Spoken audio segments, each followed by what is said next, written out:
नमस्कार दोस्तों, मैं हूँ रविलाल साहू, आप लोगों का दोस्त रवि छत्तीसगढ़िया।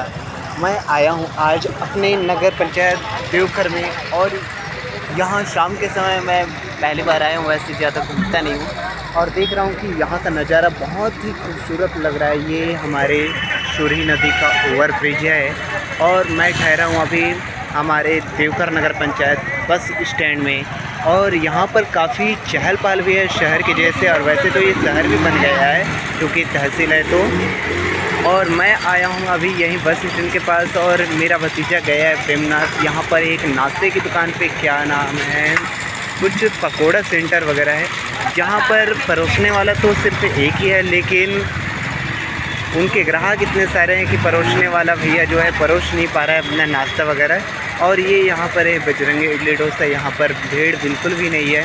कुछ